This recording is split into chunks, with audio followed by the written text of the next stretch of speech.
He thus came to be known as the Missile Man of India.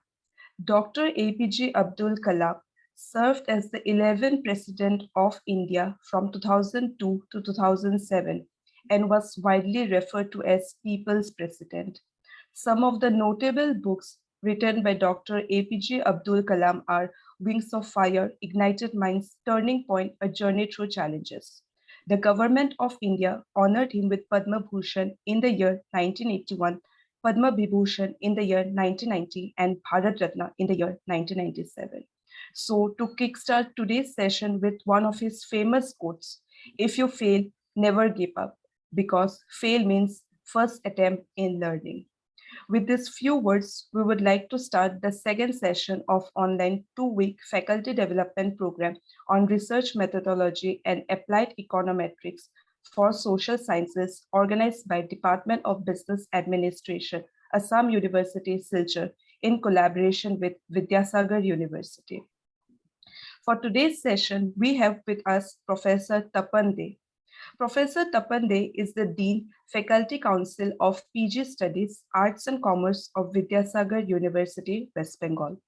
He has published many academic articles and has been a keynote speaker of many national and international seminars and conferences. His area of specialization includes advanced logic, philosophy of language, applied philosophy, and so on. Under his guidance, 5 scholars has been awarded MPhil and 5 has been awarded PhD. Professor Tapan has also been the CTO of NCC Boys Unit of Khatal RS Mahavidyalaya from 2006 to 2008 and NSS Program Coordinator of Vidyasagar University from 2011 onwards. He has also received West Bengal State NSS Award for the year 2013-14 and Lifetime Achievement Award on the occasion of World Youth Skills Day at India International Center, New Delhi. And it's our privilege to have you, sir, to grace us with today's session. Today, sir will be taking a session on concept mapping, formulation of research problem, and introduction to qualitative and quantitative research. Welcome, sir, to today's session, and we look forward to have a great learning session from you. Over to you, sir. I welcome you again, sir. The session is yours, sir. Thank you. Am I audible to you? You can share now, sir. You are audible. You can Yeah, share. I'm sharing it. I'm sharing it. Is it visible? Yeah, not yet, sir. Okay. Then I shall try again. Now it's coming, sir. Yeah. Thank you. Yes, sir. Dibjyoti and the introducer for a beautiful introduction. At first, I want to share the view that I was asked to deliver a lecture on ethical issues in research. That was the first communication from the organizer. But somehow this part, ethical issues in research, was not there in my talk, that is scheduled talk. There it is, concept making and formulation of a research problem, introduction to qualitative research, introduction to quantitative research. But I think as a man of philosophy, I am one of the professor of philosophy of the Department of Philosophy of the University. I want to address from this point of view also, that is ethical issues and in research will also be taken into account with great importance. Rather, I just want to touch the first part, that is concept making and formulation of research problem, introduction to qualitative research, introduction to quantitative research. After touching this, I shall enter into the arena of ethical issues in research. If you have no problem from your side, then I can start. No problem, sir. Thank you. let us try to make the process of my deliberation. That means stages of my deliberation. My lecture will run 2 hours, that is from 6:30 to 8:30. So I want to divide my lecture in this way. In the first part, I shall take the issue of concept making and formulation of research problem. Then the second part will consist with the idea of qualitative and quantitative research. The last part, but not the least, I think, is ethical issues in research. So, friends, I just want to explain few basic concepts of research. You all know, as a faculty member or would-be faculty member, what is research? Research. Re is a prefix meaning again, a new, or over again. And the word search is a verb meaning to examine closely and carefully, to taste and try, or to prove. Together, they form a noun describing a careful, systematic, patient study and investigation in some field of knowledge, undertaking to establish facts or principles. So what is research? Everything is there in the world. We are just trying to explain or explore all these things from a different point of view. You can take a glass with half of water. I can take it from the other point that this glass is empty. From glass is half empty. So this is the point of view of each and every person. When we are engaging ourselves in a research work for the development of the field of knowledge, as well as for the development of our nation, and you know, at present era, we are trying to bring our knowledge getting out of our research to the society for the benefit of the society. So that is the research, rediscover.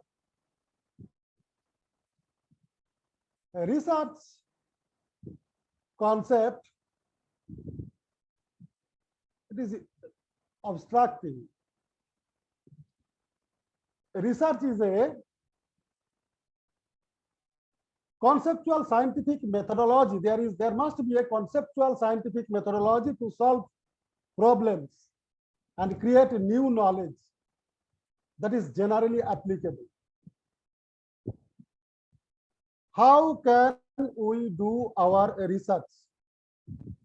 There is methods to be followed for a research work. Scientific methods consist of systematic observation, classification, and interpretation of data. Particularly, you, the people of economics, business administration, will go for data collection for your research work, and then all the process you should have to complete for your research work.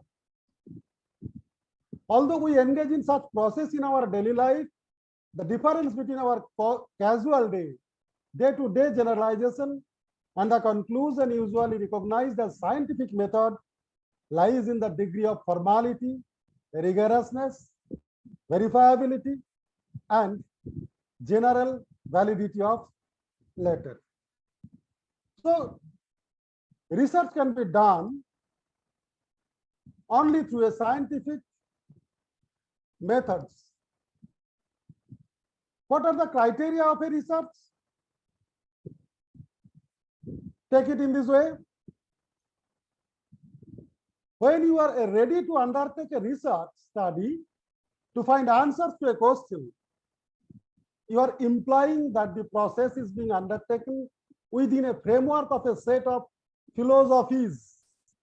That means approaches, uses, procedures, methods, and techniques that have been tested for their validity and reliability. And also research is designed to be unbiased and objective way. That are the criteria of a research, good research. What is the meaning of the word philosophies that is used? That means approaches, qualitative, quantitative, and the academic discipline in which you have been trained. That is called philosophy, that is called approach. What approach is being taken by a researcher to find out the solution of a research problem formed or conceptualized by the researcher is called philosophy. This research may be qualitative, may be quantitative, or so many types of research are there. What is the meaning of the word validity? The validity means that correct procedures have been applied to find answers to a question. A research means to find out a question. How can you find out your question? You have to follow a procedure, a method that should be correct. And your correct method is the guarantor of the validity of your research work. What is the reliability? Reliability refers to the quality of a measurement procedure that provides a repeatability and accuracy. So the accuracy and repeatability are the criteria for your reliability for your research. And must be a unbiased person. If you undertake your research keeping some presuppositions, prejudices, beliefs, feelings, etc. in your mind, then you will not be a good researcher.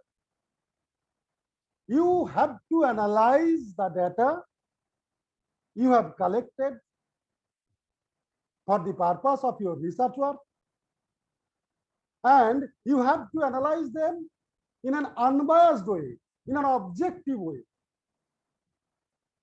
So a researcher must be an unbiased person.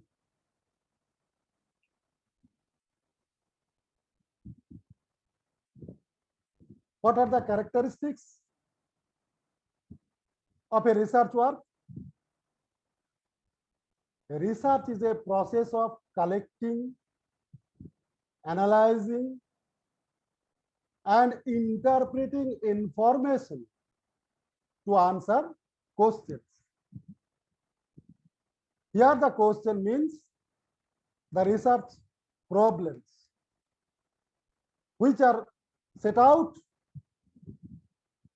by a researcher at the time of beginning of his research, that is concept making.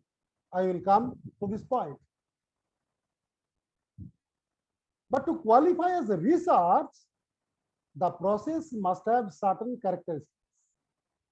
It must, as far as possible, be controlled, rigorous, systematic, valid, verifiable, empirical, and critical. These are the characteristics of a good research. A controlled research means a researcher had to follow the path set by him or her for a researcher. It should be rigorous. That means concrete, without vagueness. It should be systematic also. So I just place here some beginning terms to the participants to understand the whole matter.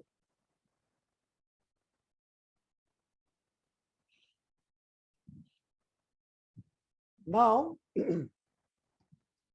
I am entering into the first point of my lecture, that is concept making. Friends, take your research work as a journey. We have heard in the inaugural session from the Dean of Assam University, Amrit Lal Ghosh, that research work is just like a music, very good. But I want to take it as a journey. A journey, when the concept of journey comes, the point of starting and the point of ending will come automatically. So if you take your research work as a journey, you have to start your journey from concept making. And your journey will end in the point of publication. So the journey from concept making to publication is very important for a researcher who is already in a research work or who is willing to register themselves for a research work. The journey begins with the concept making. The next point is the formulation of research. It touches the points of qualitative and quantitative research and reach to the point of publication. But we should keep in mind that the whole journey will be monitored by the research and publication ethics. When you are in the journey, you will be guided by ethical principles for the sanctity of your research work. So in this way, I just want to place it to you that the whole journey will be monitored by the research and publication ethics.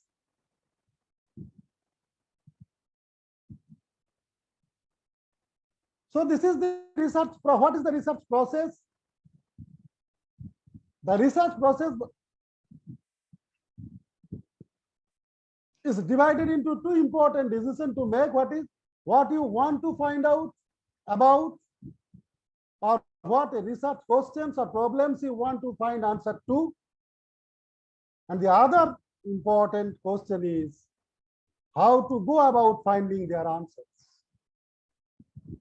What to do and how to do.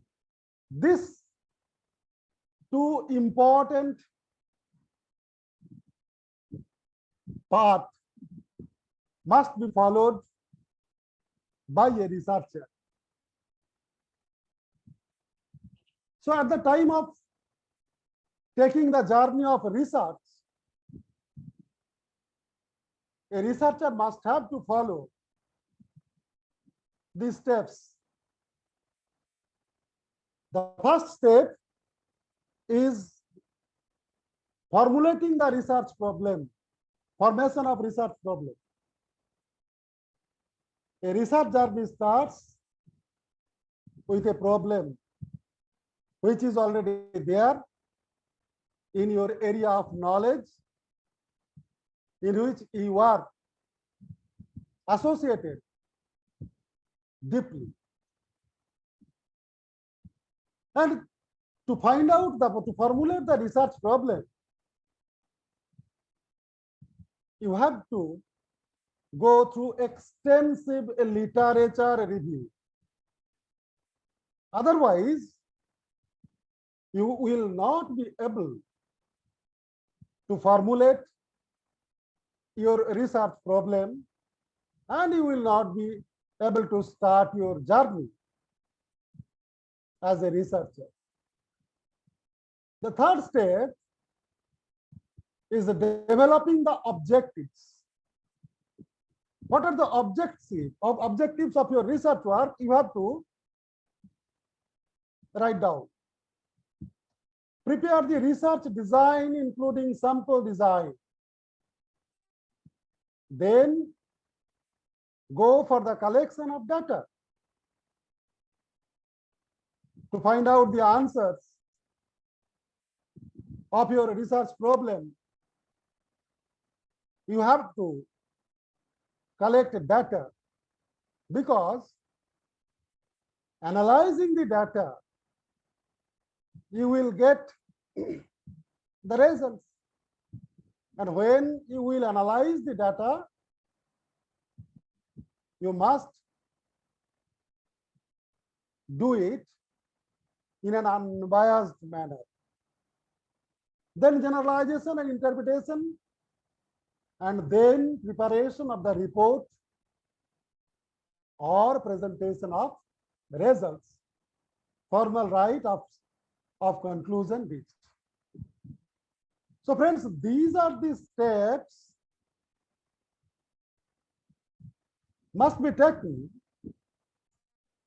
by a researcher to find out the answers of his research problems. So at first, formulate the research problem, and at last, write down the conclusion which you have received after analyzing the data.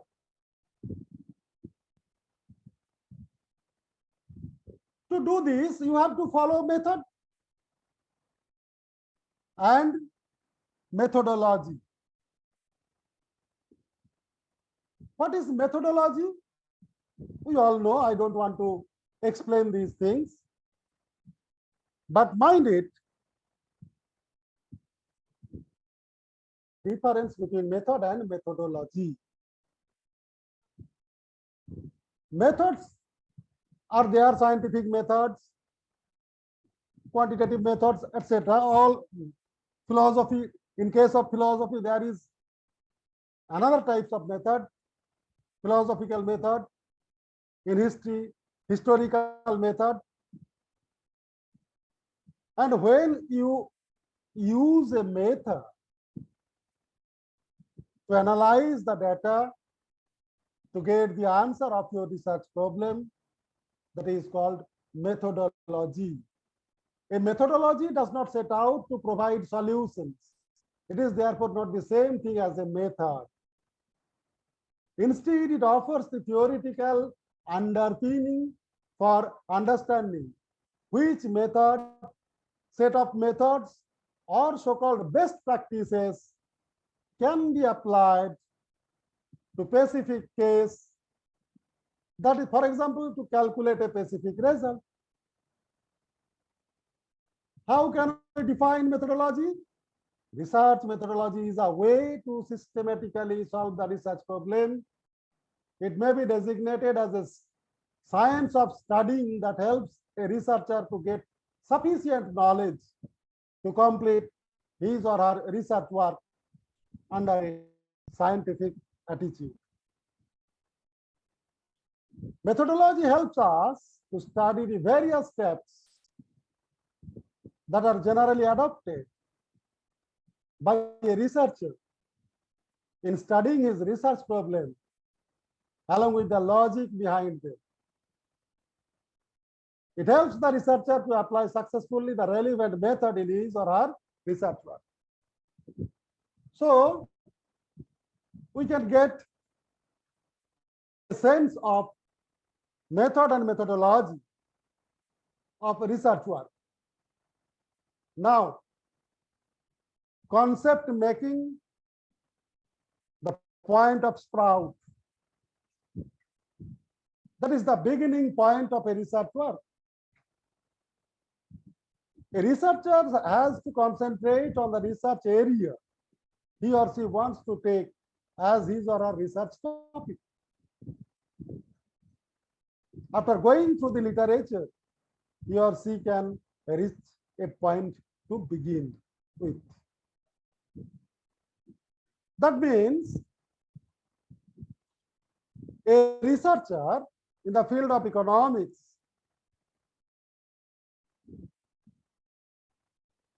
will survey the literature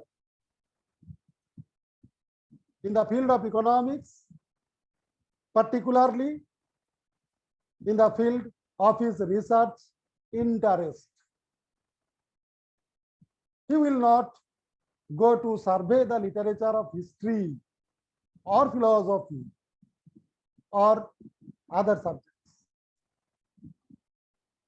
That is the point of concentration. The point of concentration is very much important in this case.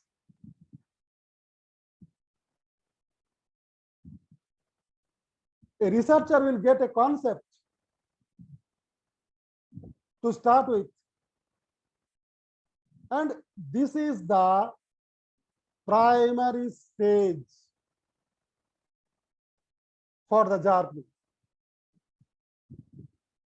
Without concept, without making a concept, no one can start his or her journey for the research work. The concept will throw light on the research problem or research problems. So what is a research problem? It is the topic we would like to address, investigate, or study, whether descriptively or experimentally, that does not matter. Let it. But a research problem is the topic which we like to address. It is the focus or a reason for engaging in our research. It is typically a topic, phenomenon, or challenge that we are interested in and with which we are at least somewhat familiar applications. That is the important area. So research is the main guiding force to take an area as my research area. That is the importance of a research problem. Then the question will arise in our mind: how can we formulate a research problem? Let us see what is there. A research comprises creative work undertaken on a systematic basis in order to increase the stock of knowledge, including knowledge of man, culture, and society, and the use of this stock of knowledge to devise new applications.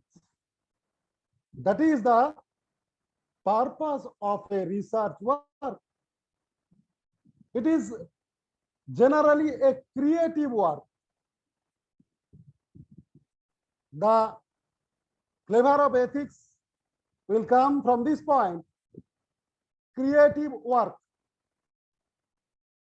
If you want to take others' things to incorporate in your thesis, and if you submit it to get your desired degree,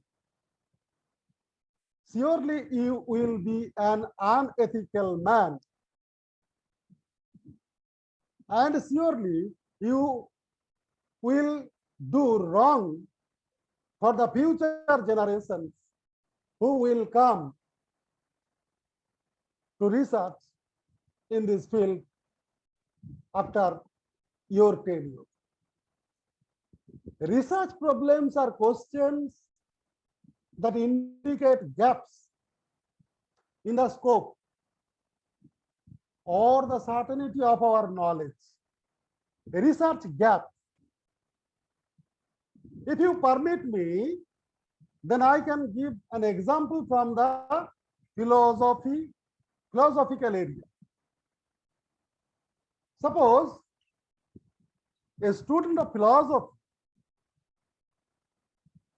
is trying to formulate a research problem in logic. At first, he has to deeply go through the literature, and if he thinks that the formed rule 1, 2, 3, 4, there is a gap between 3 and 4. From 3, we cannot go directly to the 4th step, and you have to do something new to bridge up the gap. Then he will remain in his right path as a researcher. So this is called a research gap. And a research problem is designated as research gap. The point either to problematic phenomena,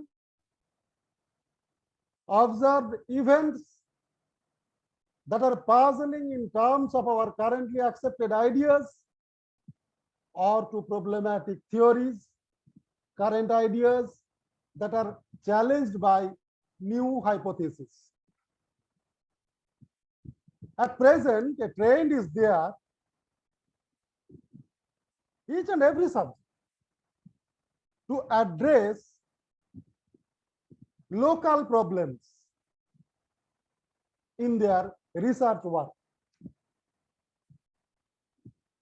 Suppose a student of sociology may take a research work as a research problem that in Paschim Medinipur district, what is the reality of human trafficking? He can go through his research only investigating the local area. I call the process by this attitude localization of global prospects. Localization of global prospects. You may call it in any other way. You may go with me or not, that does not matter. But I think in this way, in economics also, at present time, I see that students are interested to address their local problem as research gap. Very good, it is also. Problem formulation is the logical first step towards this goal. As Northrop writes, inquiry starts only when something is unsatisfactory, when traditional beliefs are inadequate or in question, when the facts necessary to resolve one's uncertainties are not known, when the most likely relevant hypotheses are not even imagined. What one has at the beginning of the inquiry is merely the problem. So this is the view of Northrop. How can a researcher formulate his research problem?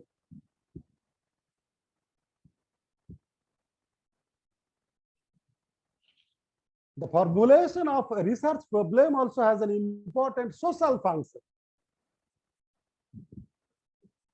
As Matron Broom and Cottrell suggest, researchers must justify the demands for attention and other scarce resources that research makes. In conferring upon the scientist the right to claim that a question deserves the concerted attention of others as well as himself, the social institution of science exacts the obligation that is justify the claim. That is the process of formulation and research.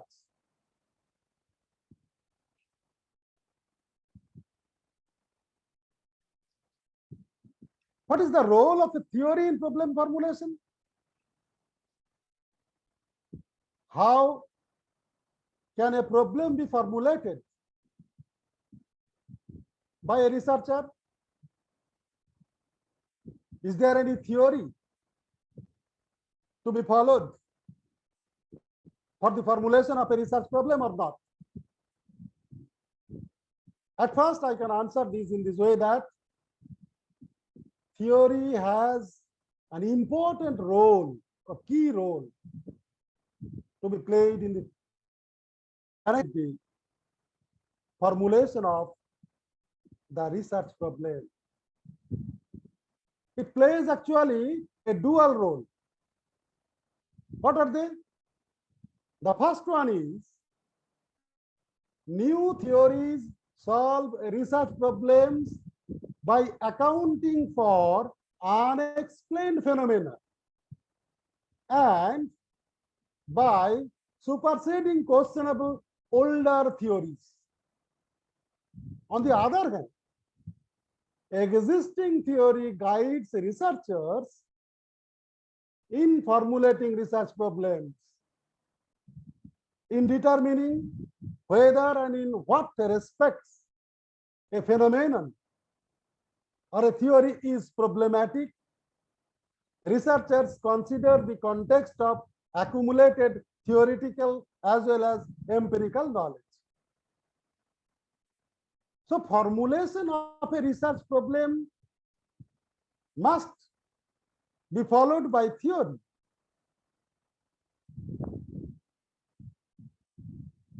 The selection of one appropriate researchable problem out of the identified problems requires evaluations of those alternatives against certain criteria, which may be grouped into internal criteria and external criteria.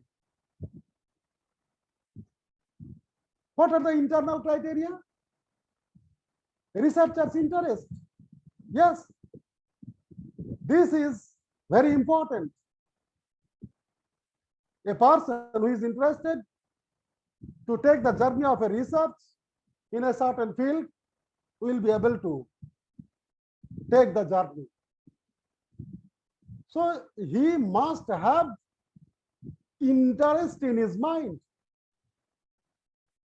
Without interest, no one can start the journey of research.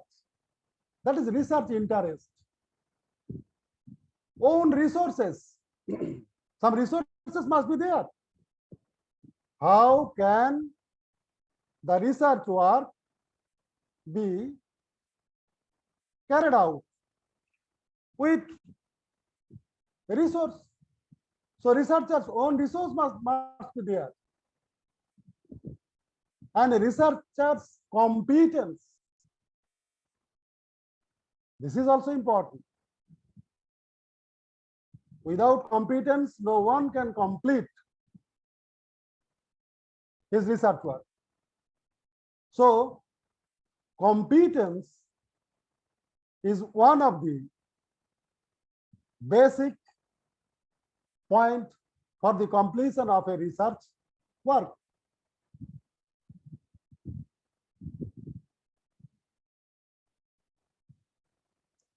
What are the external criteria?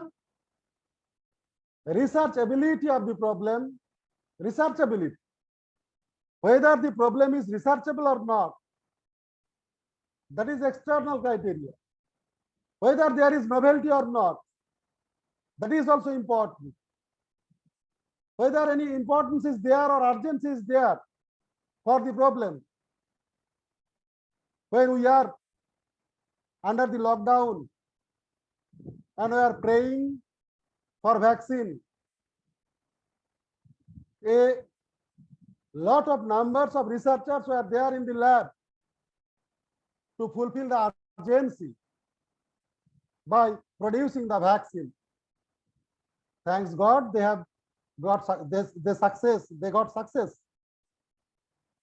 So that is the importance and urgency of a research work, and it is external criteria. Facilities. It is also important. A research work, if you want to complete, must have some area of facilities, such as well-equipped library facility, suitable and competent guidance, data analysis facility, etc. And you know all these things are very much important. Without well-equipped library, a researcher will not get research materials. But in this digital era, I think these facilities are there always for a researcher. And suitable and competent guidance. That is the important part, one of the important parts of a research work. Without proper guidance, competent guide, no research work can come into the daylight. Data analysis facility, and you know, so many digital facilities are there for data analysis. Hence, the availability of these facilities relevant to the problem must be considered.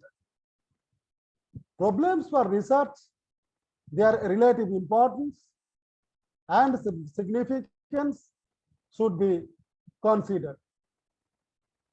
And the other point is that is feasibility. A problem may be a new one and also important. But if research on it is not feasible, it cannot be selected.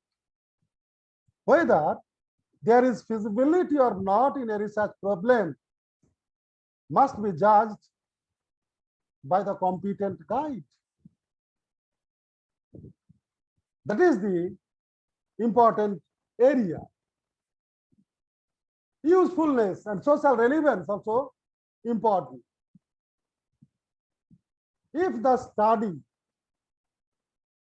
has no use for the betterment of the nation, for the society, if a research work has nothing to give to the society, it is called useless and it has no social relevance.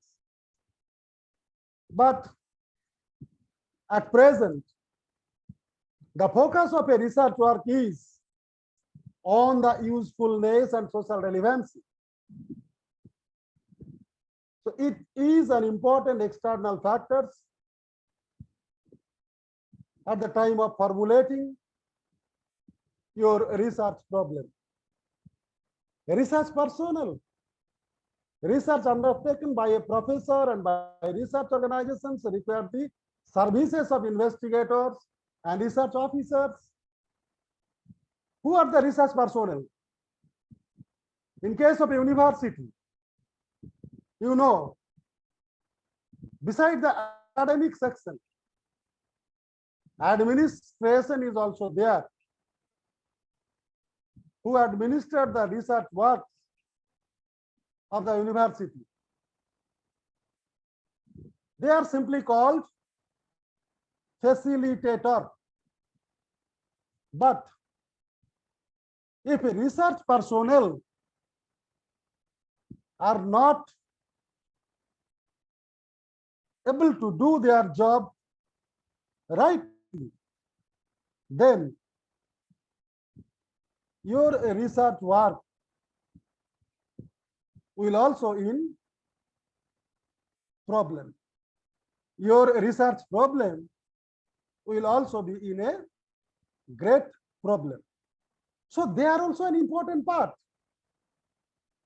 Suppose a scientist applies for a particular permission for his particular research with some animals or anything else, human beings, etc.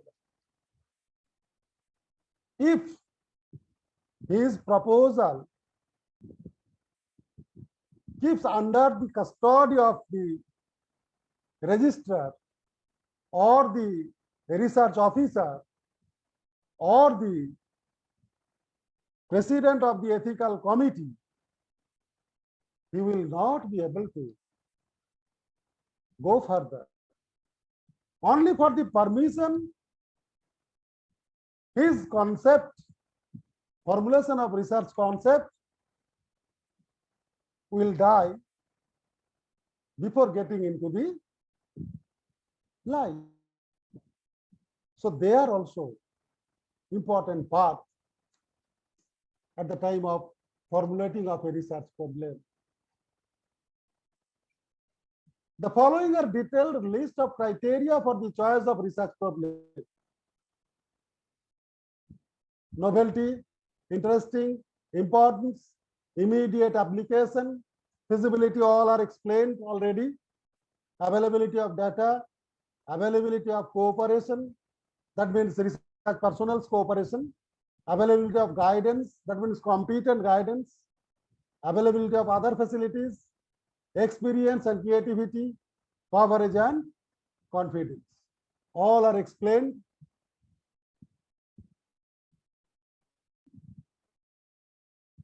So I have completed the one part, formulation of research problem. The next part I will touch, just only touch, I will touch this part. I will not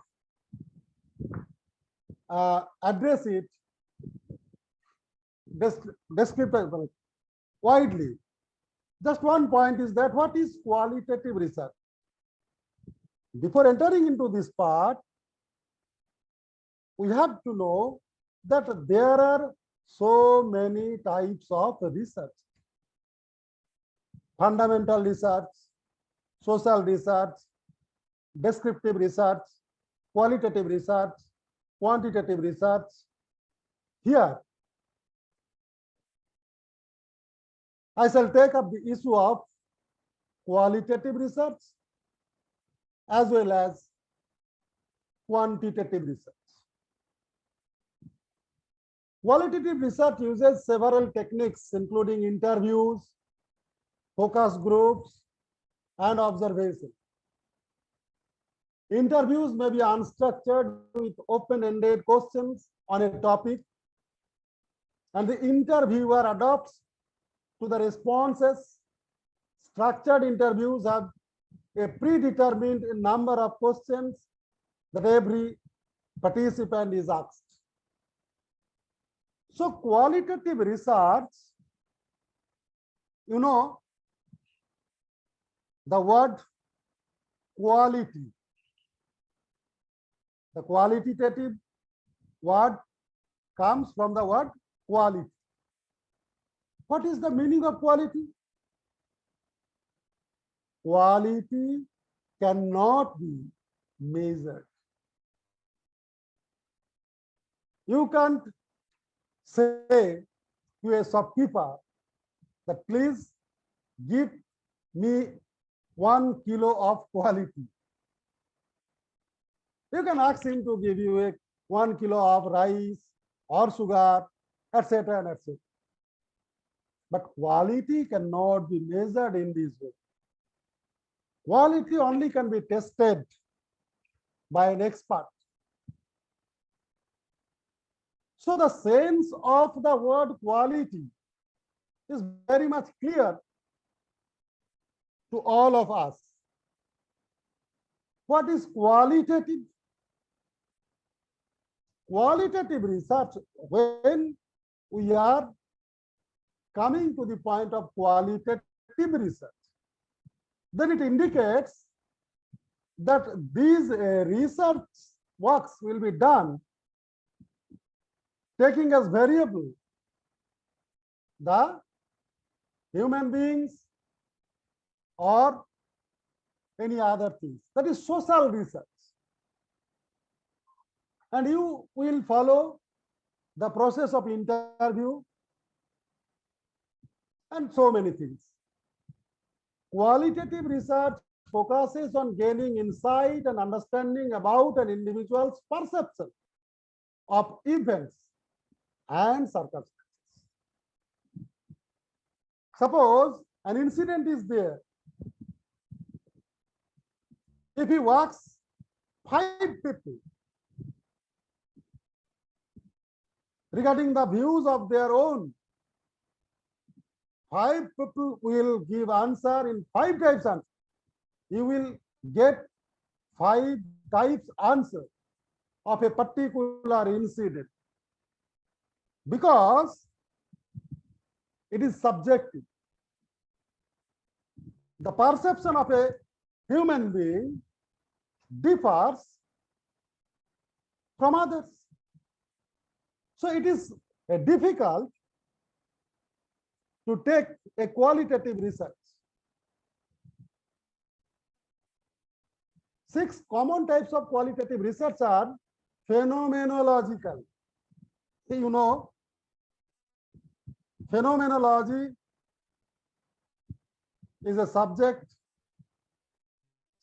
studied in philosophy department. What is phenomenology? Phenomenology is a science of neutrality. It is the analysis of phenomena from a neutral point of view, unbiased point of view. That is phenomenological research, and it is qualitative. Ethnographic, grounded theory, historical research, case studies, action research, all these are qualitative research. On the other hand, what is quantitative research? Clearly, it is said that quantitative research method relies on the methods of natural sciences that develops hard facts and numerical data. It establishes the cause and effect relationship between two variables using different statistical, computational, and statistical methods. So, this is the approach of a quantitative research. Very much different from the approach of a qualitative research.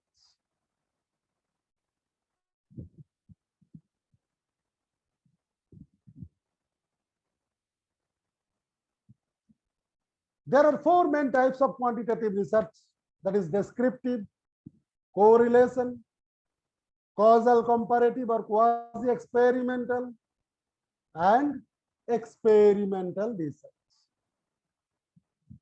The purpose of quantitative research is to attain greater knowledge and understanding of the social world. Researchers use quantitative methods to observe situations or events that affect people. Quantitative research produces objective data that can be clearly communicated through statistics and numbers. That means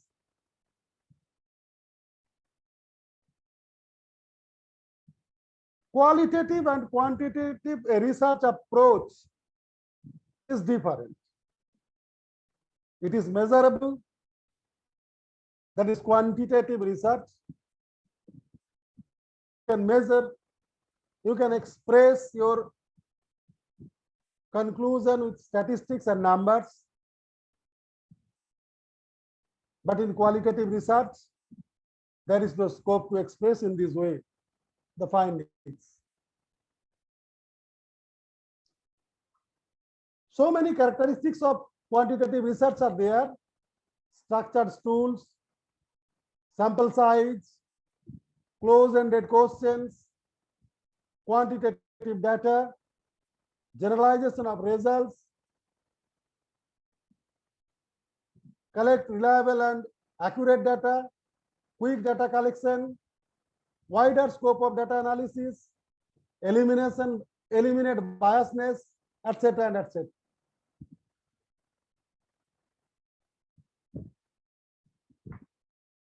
What are the differences?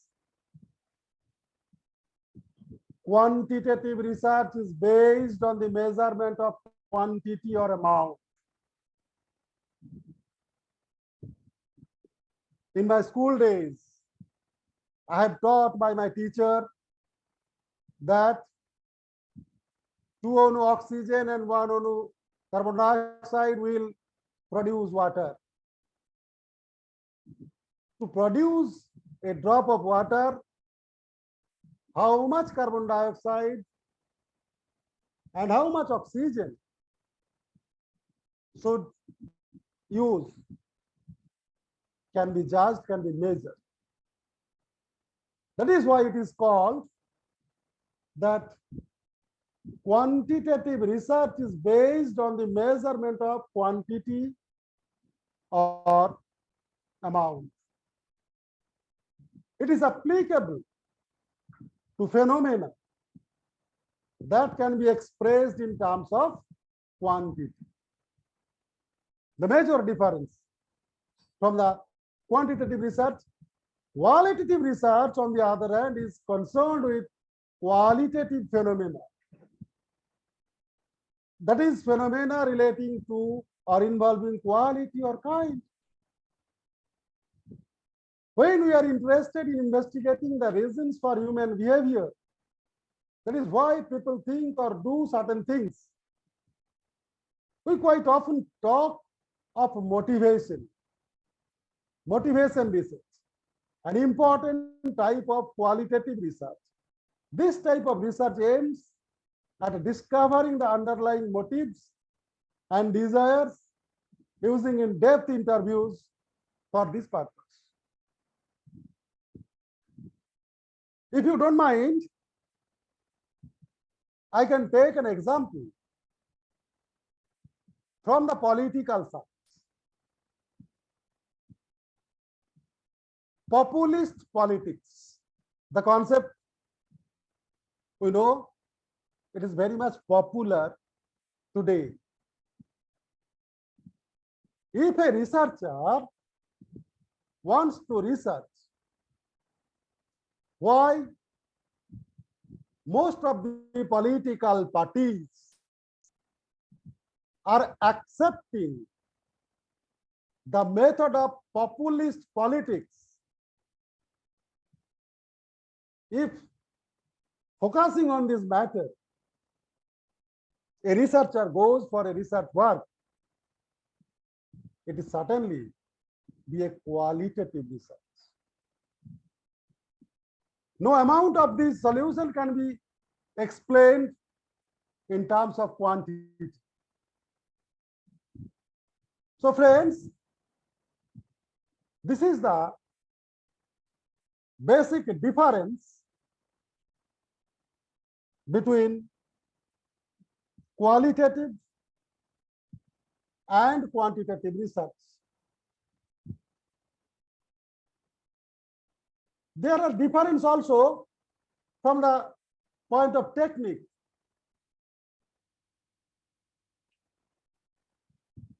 Now, the last part of my lecture, not the least, you know, that is research and publication ethics. If you allow me to take 5 minutes break, then it would be better for me. Dr. Deepjyoti? Yes, sir. Yes, sir. You can take. Thank you. Thank you. You can take a break. The participants can also take a bio break.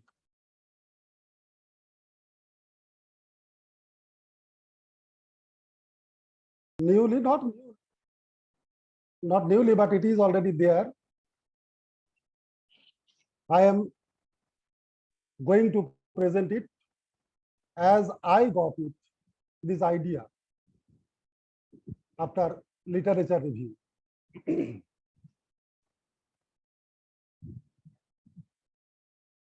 The first point is that ethics is the merging point of qualitative and quantitative research.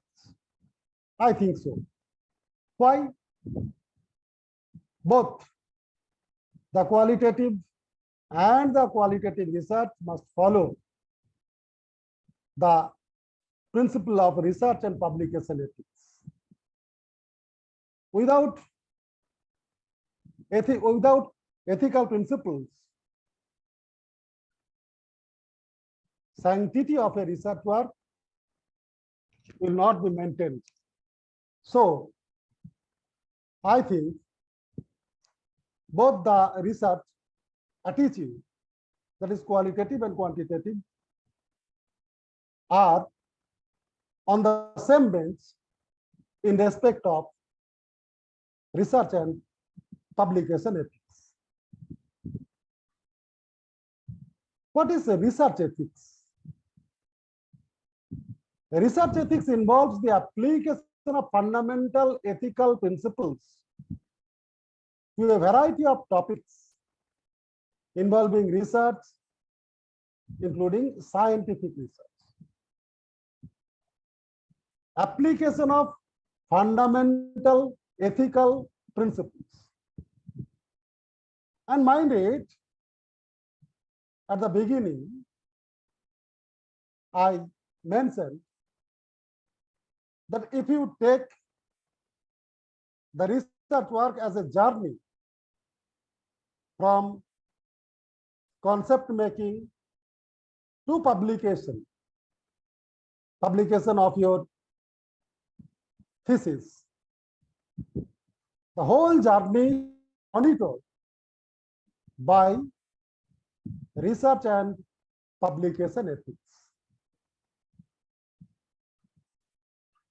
These include the design and implementation of research involving human experimentation, animal experimentation, various aspects of academic scandal, including scientific misconduct, that is fabrication of data and plagiarism, regulation of research, etc. So ethics plays an important invisible role to make visible your research work, to make acceptable of your research work. Ethics plays the key role from the background.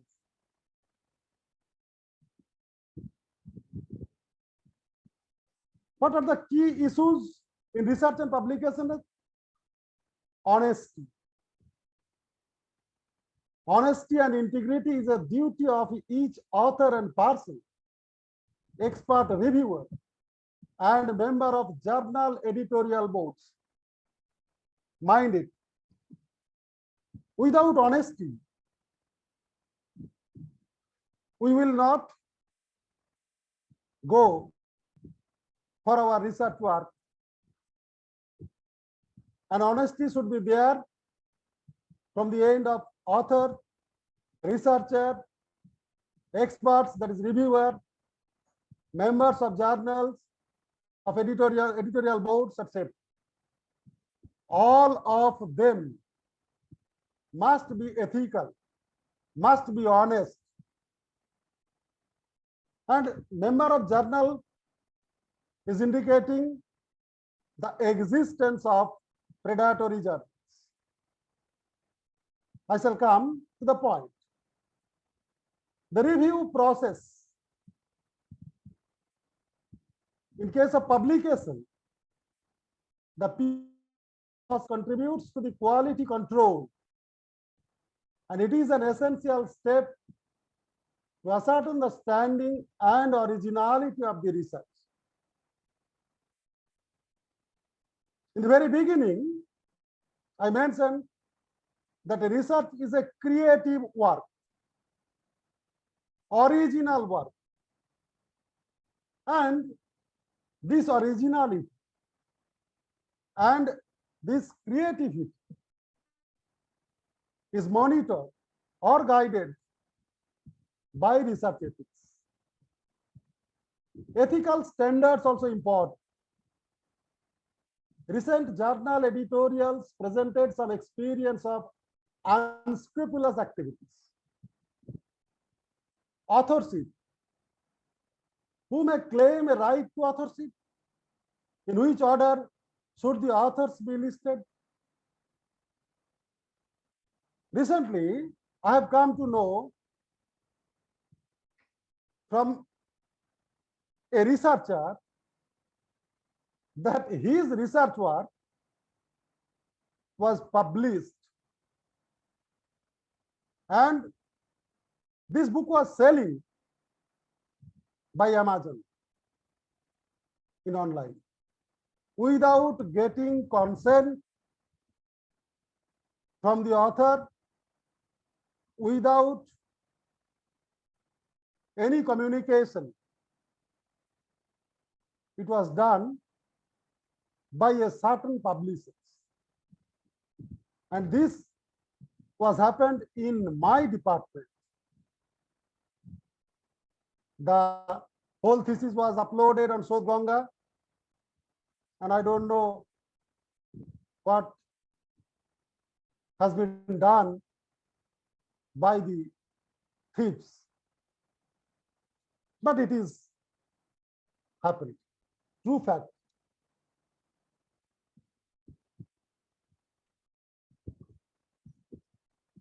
Research ethics, before enter into the arena of research ethics, I just want to give a glimpse of general ethics, because research ethics is a part of general ethics. Mackenzie, a famous writer, says ethics is the study of what is good or right in conduct. A research work is a conduct, and what is right for a research work and what is not is the study of ethics. William Lilly says ethics is a normative science of the conduct of human beings living in societies which judges this conduct to be right or wrong, good and bad. Here I want to point out the fact, when ethics comes to play its role related to an incident, if an incident affects others, then it must be judged by the principle of ethics, whether it is right or wrong. If an incident has nothing to do with others, is out of the arena of ethics. So a person who lives in a desert, or you all know that in jungle of Amazon, the last person of a particular community was died. His behavior will not come into the arena of ethics, as he was the only man living in jungle without hampering or affecting the life of others. His activities are not able to judge by ethics. But in our society, our behavior will affect others. If I say some drastic words to others, it harms the life of them. So surely it will come to the arena of ethics. So ethics is the science of judging specifically human ends and the relationship of means to those ends. Means and ends, the relationship between means and ends. The end of a researcher is to solve his problem, research problem. But if he follows unethical means, That means if he takes others writings as his own, he will certainly follow an unethical means. So ethics is the relationship between ends and means. In some way, it is also the art of controlling means so that they will serve human ends. That is said by Thomas Garrett. So the purpose of ethics is to guide ourselves to follow rightly the means for our ends. Ethics deals with what is right or wrong in human behavior and conduct.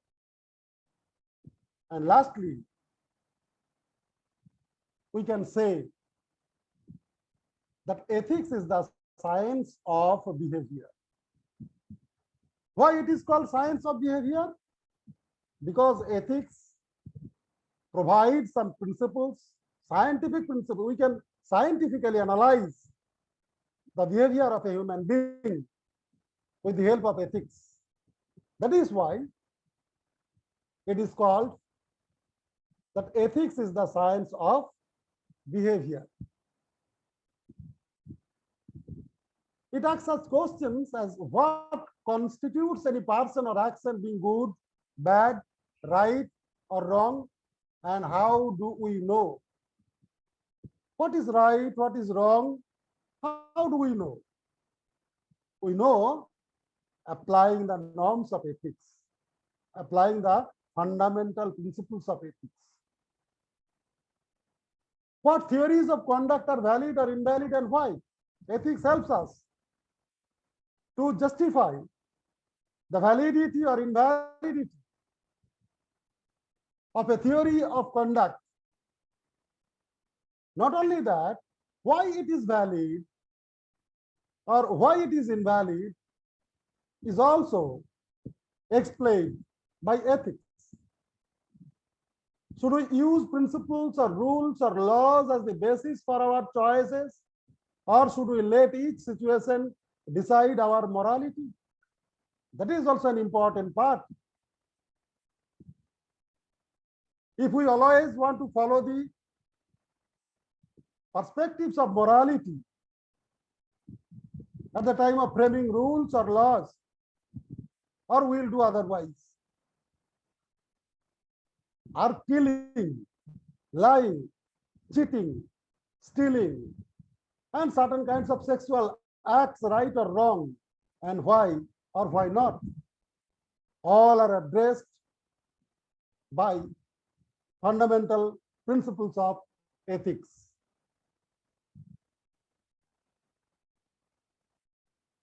Dear friends, oftenly we use ethics and morality or morals simultaneously, but there is a slight difference between them.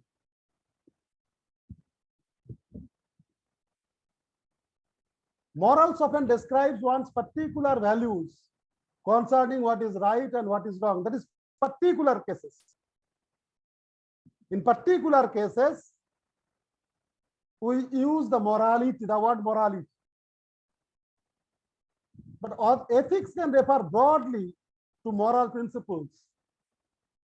One often sees it applied to question of correct behavior within a relative narrow area of activity.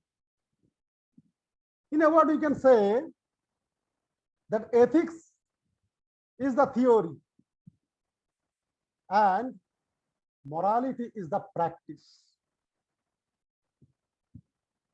Morals usually connotes an element of subjective preference, while ethics tends to suggest aspects of universal fairness and the question of whether or not an action is responsible.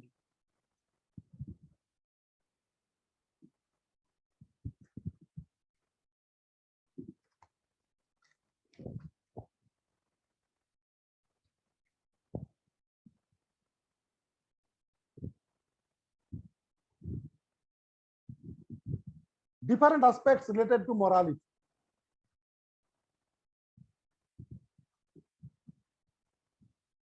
A person who knowingly violates human moral standards by doing something wrong or by being bad is called immoral.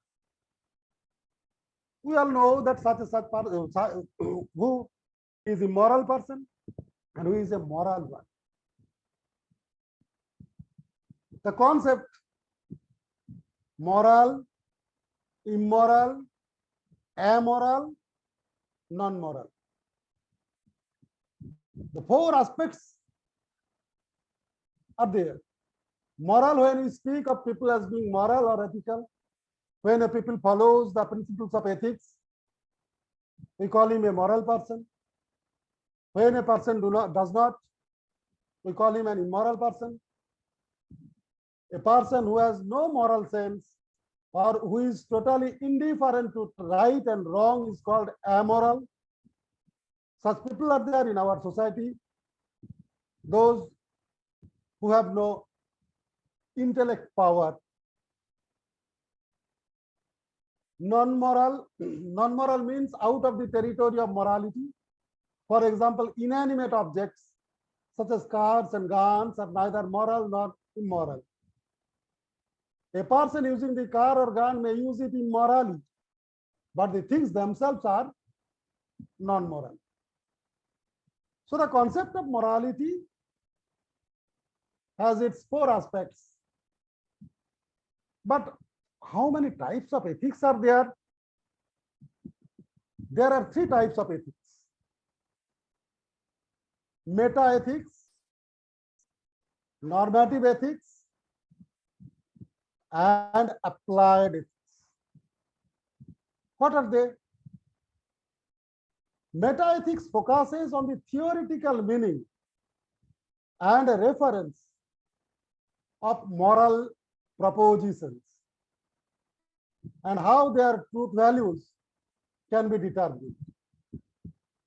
This is the function of meta-ethics. It is purely theoretical. Normative ethics focuses on the practical means of determining a moral course of action. That is normative ethics. Applied ethics concerns what a person is obligated or permitted to do in a specific situation or a particular domain of action. That is called applied ethics.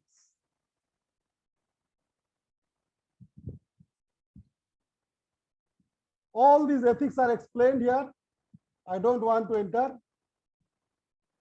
But this slide must be explained. Different ethical theories are there. Virtue ethics. Exponent of virtue ethics, Aristotle, Epictetus, hedonism, Cyrenaic, hedonism, Epicureanism, consequentialism, all are under the umbrella term virtue ethics. Utilitarianism. It is also divided as act utilitarianism, rule utilitarianism, and Jeremy Bentham, John Stuart Mill are the exponent of utilitarianism.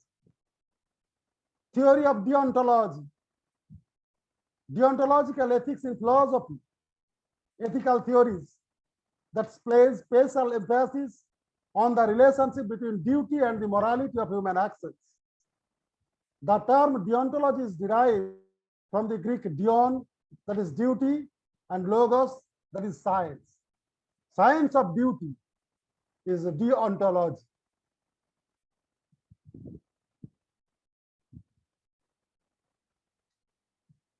Act deontological theories and rule deontological theories, the meaning.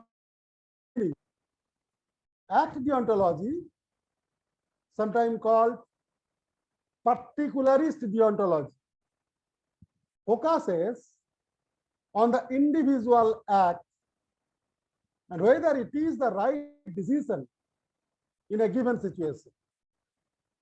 In a particular situation, if a human being behaves in a particular way, whether it is right or wrong, that is judged by this theory of act deontology.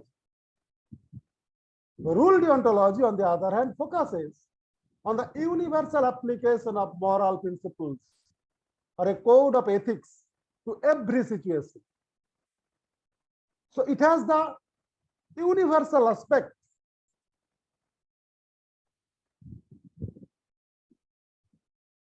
Now come to the point, applied ethics, because research ethics is a part of applied ethics.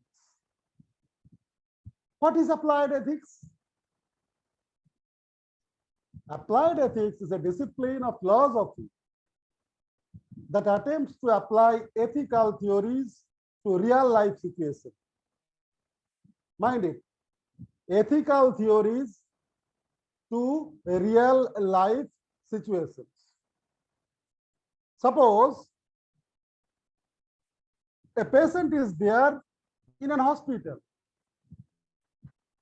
He is in coma. There is no chance for survival. And he is there in the hospital for a long time. If you heard the name of Oruna Sangmang, a nurse of an hospital, then you will be able to judge this fact. Oruna Sangmang was assaulted as hospital staff where she was engaging as a nurse and was in a senseless position for 14 years. After a long trial, she was permitted for euthanasia, death of peace. So in this case, what should be done? This is judged by applied ethics. Applied ethics is used in some aspects of determining public policy, as well as by individuals facing difficult decisions. The sort of questions addressed by applied ethics include, is getting an abortion immoral? Such types of incidents or such types of fields are addressed by applied ethics. Is euthanasia immoral? Do animals have rights? Etc. Different fields are there. Environmental ethics is also applied ethics, animal ethics, bioethics, engineering ethics, geoethics, public service ethics, business ethics, professional ethics, and lastly, research and publication ethics. So research and publication ethics is an important field of applied ethics. There are two aspects, research ethics and publication ethics. Research ethics, the factor will be discussed, keeping focus on what and why. What is research ethics and why research?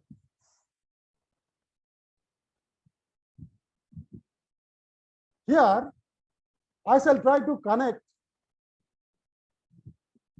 the first part of my lecture with the last part, that is with research and publication ethics. What is research ethics? As a concept, research ethics refers to a complex set of values, standards, and institutional schemes that help constitute and regulate scientific activity. That is research ethics.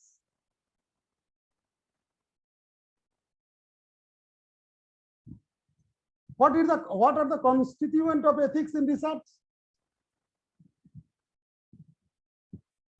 The principle of non-maleficence, the principle of beneficence, the principle of autonomy, the principle of justice. These are the constituent parts of ethics in research. Non-maleficence research must not cause harm to the participants in particular and to the people in general. We all know that at present, genetic engineering is getting more and more success in its field by different types of research. Human cloning is also a genetic engineering. Will we permit human cloning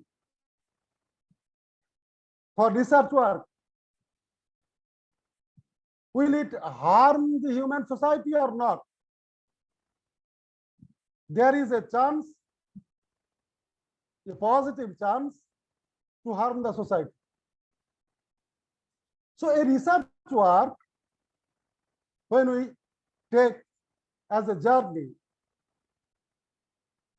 must not harm the society after getting the solutions of the research gap.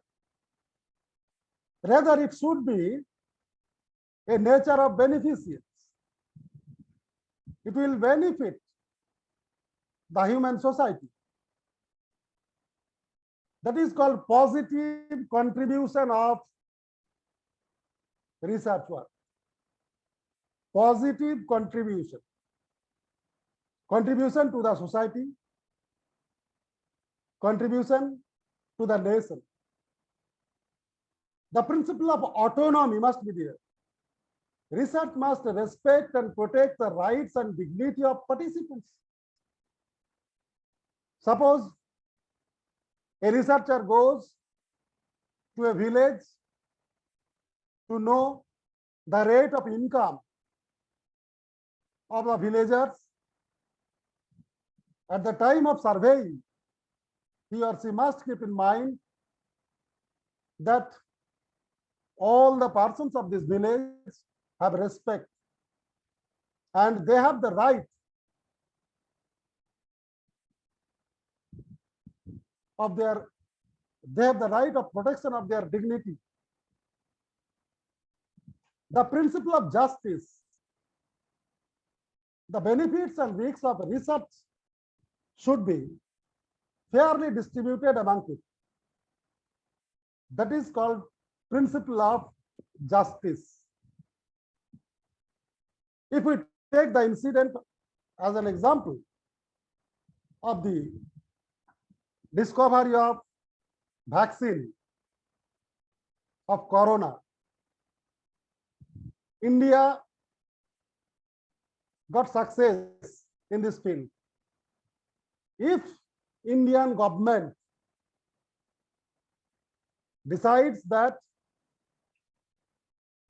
the facility of vaccine will be confined only in India, then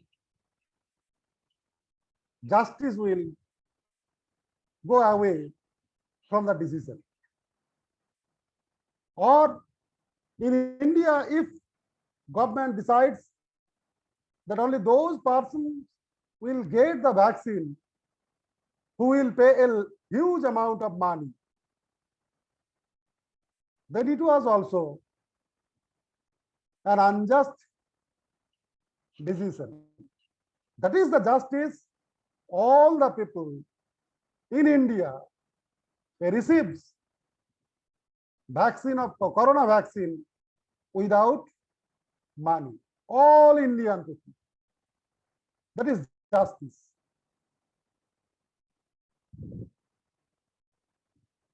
What are the set of principles? Respect for individuals who are used as variables in your research work. Respect for groups and institutions. Respect for individuals means this includes a respect for human dignity, respect for integrity and freedom, and the obligation to avoid injury, to obtain informed consent, to ensure individuals' privacy, ensure confidentiality, to protect the rights of children, and guard and store information safely and securely. That is called a respect for individuals.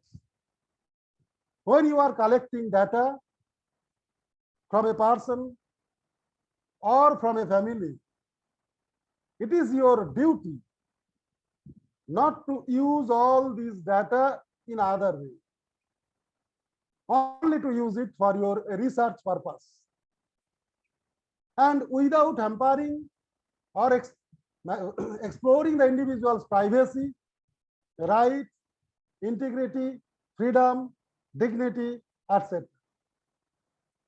Respect for groups or institution means a regard for disadvantaged groups, for cultures and their preservation, for private interests and public bodies. That is important. Respect for groups and institutions. In ethnographic research, if a researcher wants to get a result of his research problem by surveying a special ethnic group, then it is his duty to have a respect for this group in his mind at the time of researching and after research.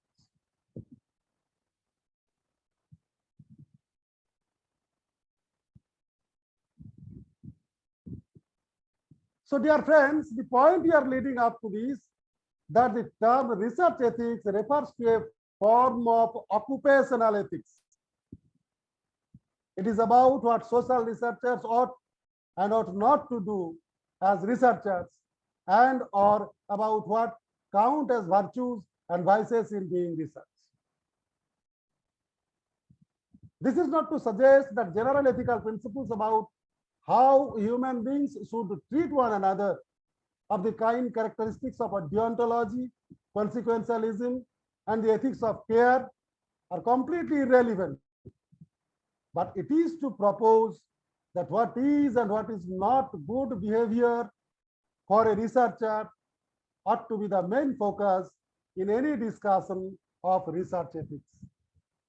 So research ethics mainly concentrates on the behavior of a researcher, and the ethical concern begins from the point of concept making, formulation of a research problem.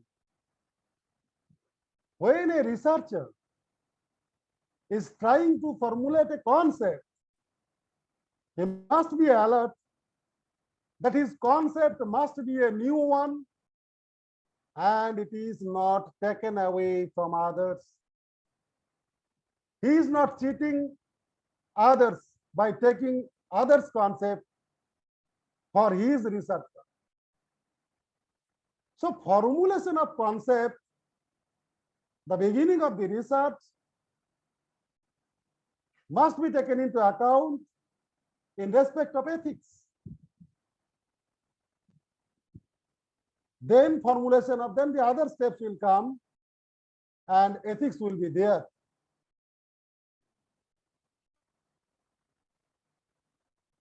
Good academic research. Why research ethics is needed? Good academic research practices, responsible conduct of research, and safeguarding ethics and academic integrity in scientific research is extremely crucial. Academic integrity, sanctity, purity, compromised publication ethics, and deteriorating academic integrity are contaminating all domains of research. If you violate the ethical principle or the research ethics, then you will contaminating the domain of research, and at the same time, you cheating yourself, and the purity which resides in you is destroyed as a human being. Unethical, deceptive practices in publishing have led to an increased number of dubious, predatory journals worldwide. That is the role of ethics, to help a good researcher, to help a researcher to be a good one and to publish his or her valuable, original article in good journals where the editorial boards, each and every member of editorial boards are ethical, where the publisher is ethical, so and so. If the publisher and the members of the editorial boards, the expert member who is in the duty of review of a paper are unethical, then you will not get the desired result, and the main purpose or aim of a research will be in dark. That is why research ethics is so important. Research is an essential and organized component of academic activity. Yes, we all know that. The expansion and transformation of research activity from an intellectually self-satisfying, curiosity-driven individual or group effort has transformed research into a market-driven, organized activity, mandated and regulated by academic and or commercial institutions. In case of economics, if you get a result of your research work, then it is your duty to make it eligible, acceptable, as your result will be of market driven. While such expansion has indeed been the major catalyst for the extraordinary rapid technological advances witnessed in recent times, it has also raised issues of research integrity and ethical conduct because of the global burst in practices that are considered to be unethical.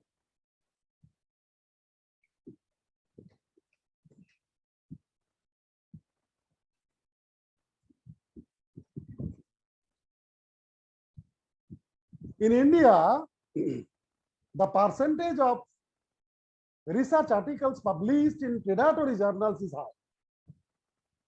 Mind it. Articles are published usually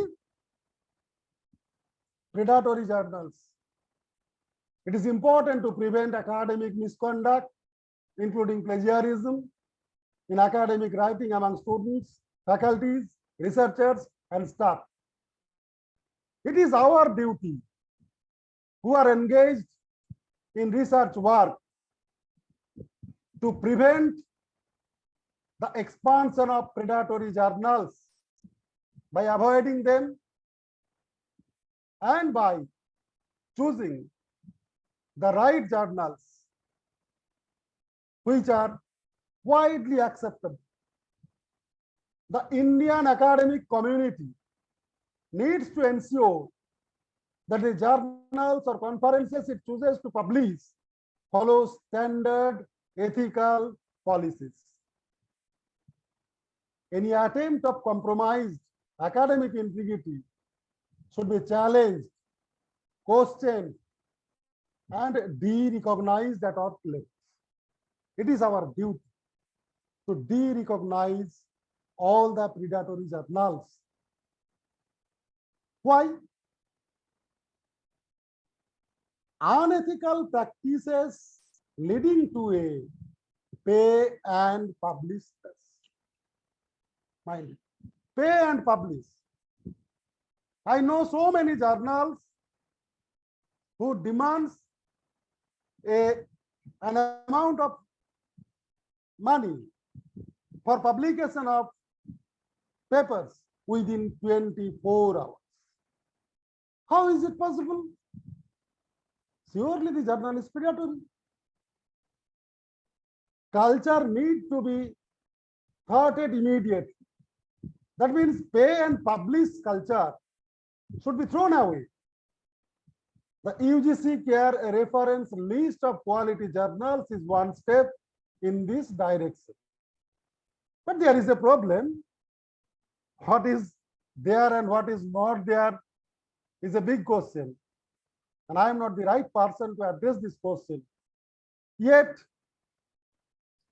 we are following the rules designed by UGC. That is why we give importance the UGC care listed journals, and we choose generally them for publication. The UGC, Indian Research Councils, Indian Science Academics, as well as PSA Office have published documents related to academic integrity and ethics. So many documents are published to guide the people who are in research work.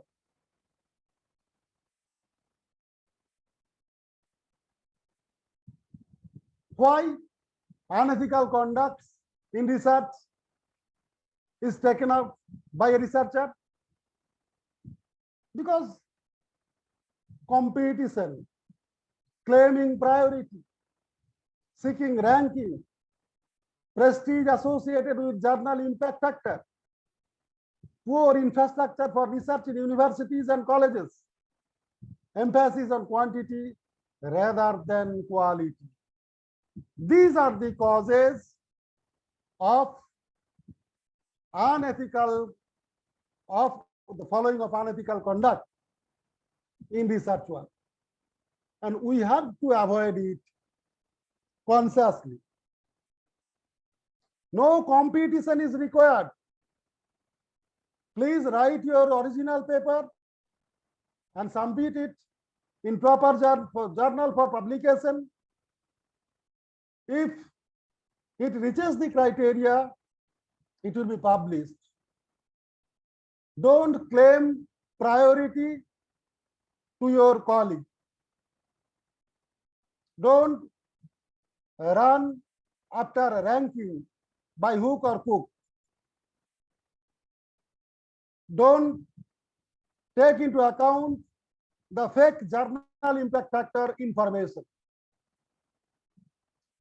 And please request the research personnel who are there in your university or in your college to facilitate your research activities, to improve research conditions with available books in the library, with laboratories, with well-equipped laboratories. And the last one is very much important.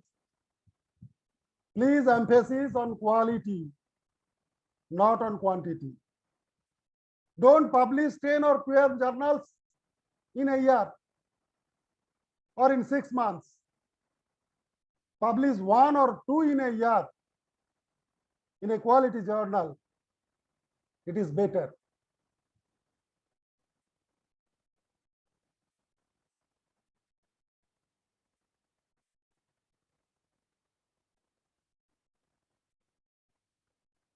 Values in the conduct conduction and management of research, ethics, rigor, relevance, transparency, respect, impartiality, independence, to promote objectivity and accountability. What is research misconduct? I have already explained it. Research misconduct is defined as fabrication, falsification, or plagiarism in proposing, performing, or reviewing research, or in reporting research results.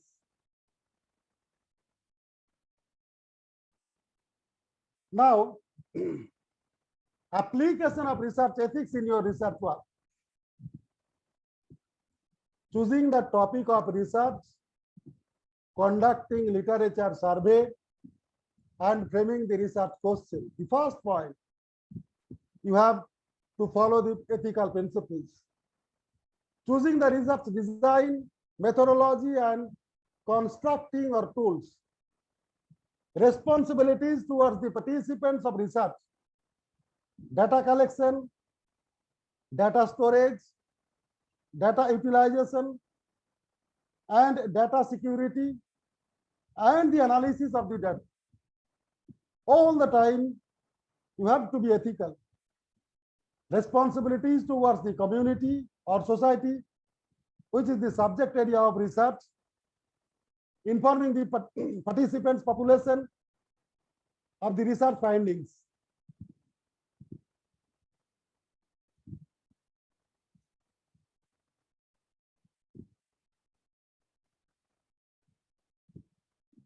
Take this point, plagiarism,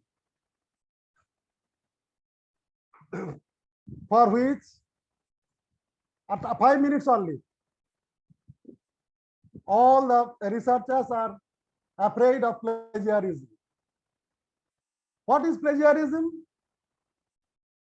Plagiarism is defined as the appropriation of another person's ideas, processes, results, or words without giving appropriate credit.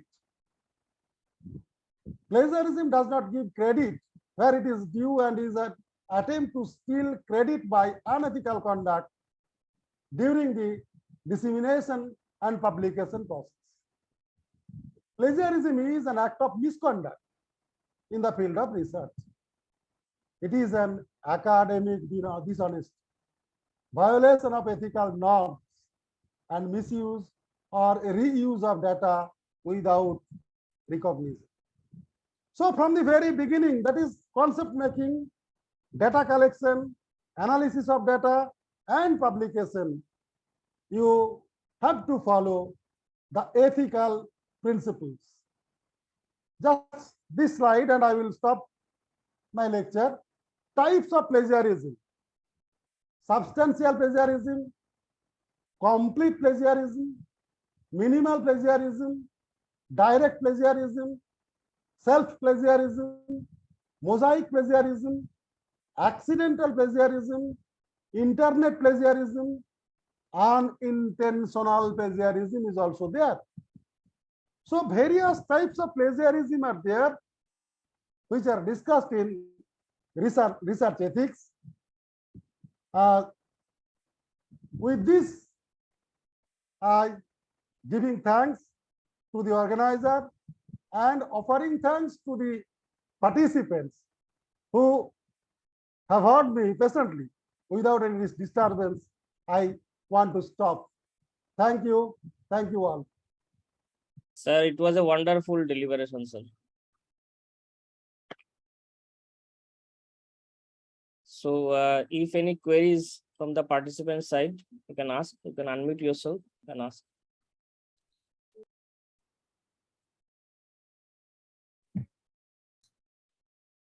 Any queries? Yeah. Yes, sir. I have a question. Yeah, That amoral and non-maleficence, is both the terms same? Please repeat again. Please repeat again. Amoral and non-maleficence. Amoral. Yeah. Yes. Amoral and non-maleficence not the same. Amoral is the concept that is objectively defined by the ethics. And such types are amoral. But non-maleficence is a practice taken by a researcher, that is, it can be said that it is moral aspects, a particular aspects. Amoral is a universal aspect, but non-maleficence is a moral aspect, that is a particular aspect. It can be applied in a particular aspect. Okay. Yes, sir. Okay, any more queries? Any more queries? Tapan sir, Yes, yes. I was just wondering, like, as you said regarding the plagiarism and all, that totally depends on our own conduct, right? But Yes. when we involve technology in this case of plagiarism or to detect plagiarism, like I was citing the example of Turnitin and Urkun Yeah, for detecting the plagiarism.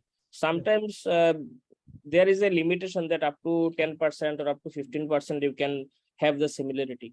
But the thing is that when we check the indexes, we find that even our name, our affiliations are being taken as a similarity index, and that creates, in a summative way, it creates up to 10 or 15%. I don't know why.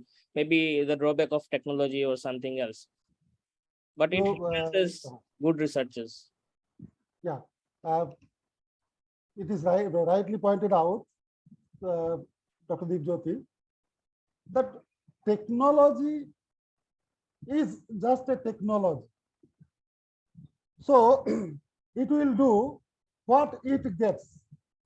Your names, etc., are already there in the website, and it is called self-plagiarism.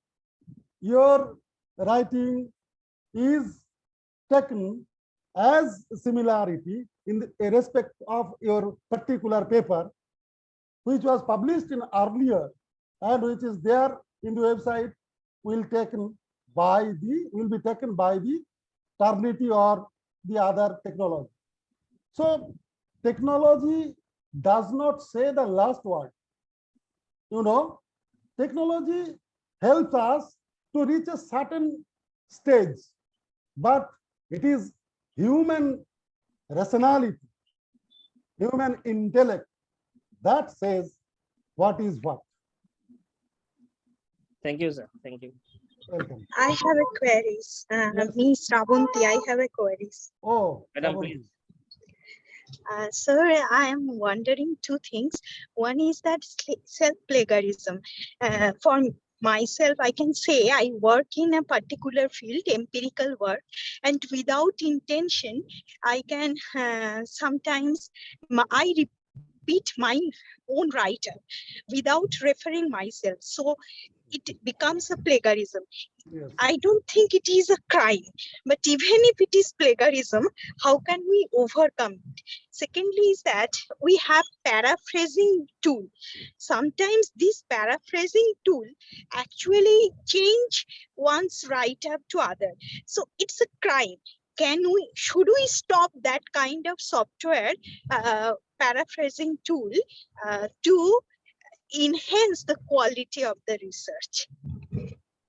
Madam, you have pointed out an important question.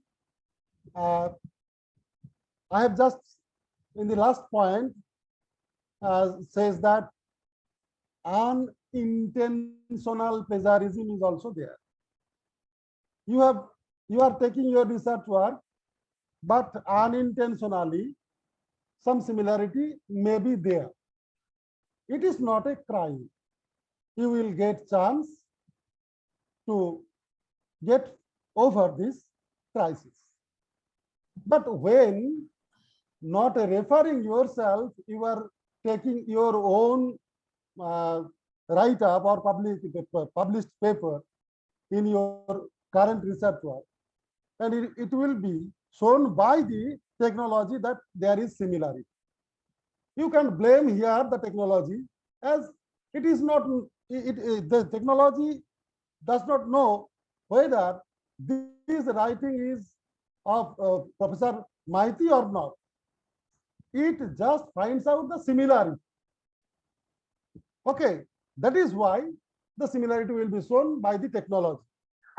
And the unethical conduct which you raised in your last talk must be avoided. The technology, you know, the cyber crime, the other technologies are there. If you click in a particular link sent to you by an unknown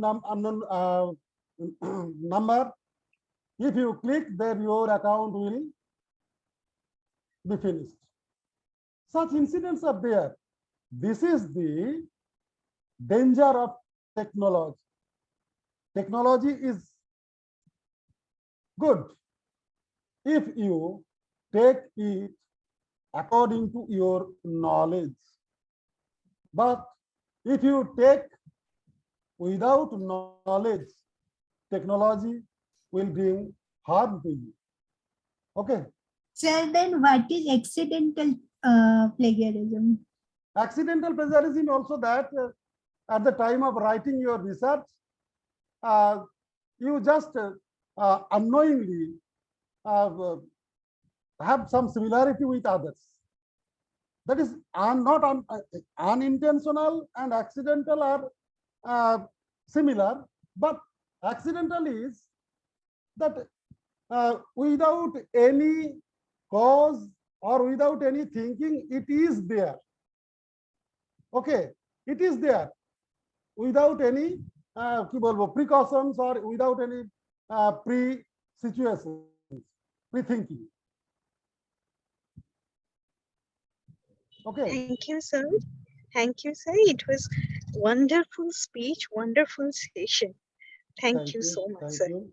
Thank you. Thank you. Deepjyoti sir, please. I request if there is no more questions, then we can proceed to Diksha again for vote of thanks. I think there is no more questions. So, Diksha, please. Sir, can I have a Please, can I please, ask a question? please. This is Kadir Aisen from Social Work Department, Assam University. Sir, it was a wonderful deliberation. I just wanted to ask something related to this qualitative research, and something we use something called triangulation in order to mix quantitative and qualitative methods or techniques. Can you give some input on that, sir? Mixed method and triangulation. You are not completely audible. Please repeat again. Sir, I want some information about Mixed methods. Got it. You will got all. Initially, we were talking about the different types types. You will got all the information through my PPT. I will send it to the organizer, and they will share it. All are there in my PPT, but I did not explain it. Okay. Sir, one question came in chat box asked by Pragnaditya Das. She says that, sir, is it possible to avoid plagiarism with regard to statistical terms? So I think she referred to the statistical terms that are used in tables and all when we do analysis. Yes.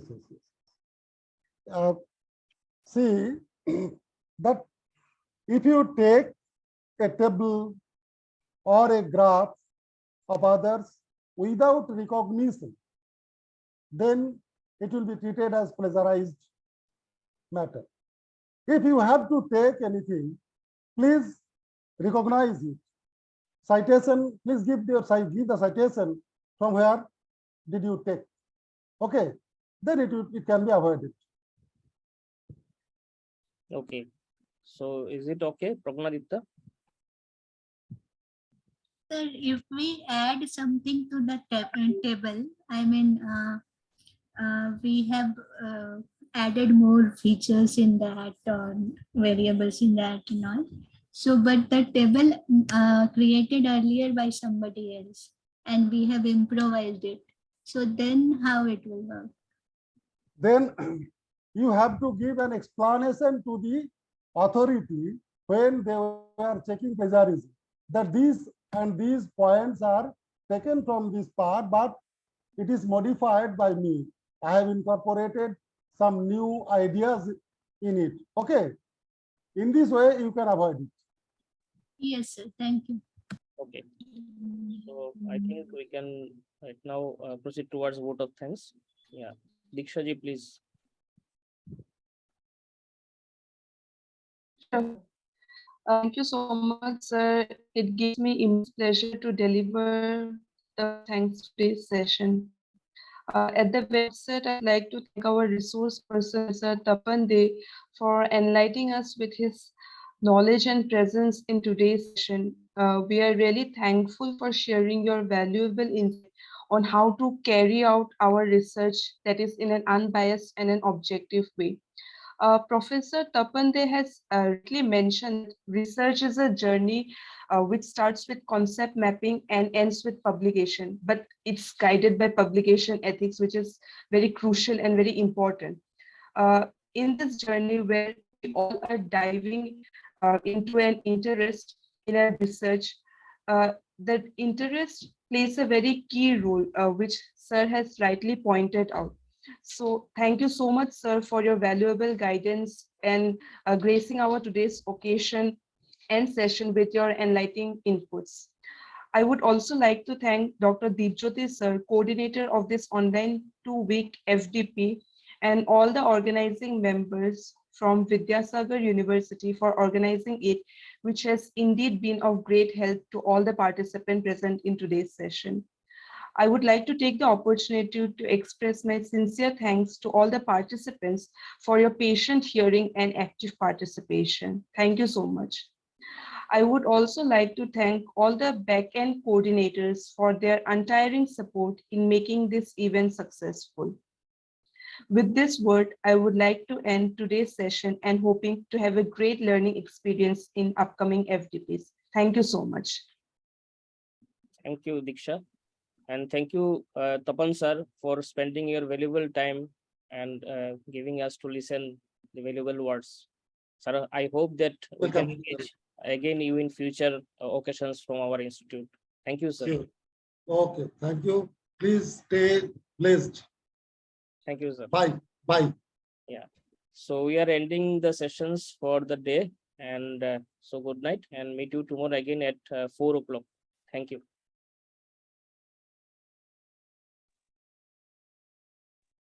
Thank you, sir. Good night.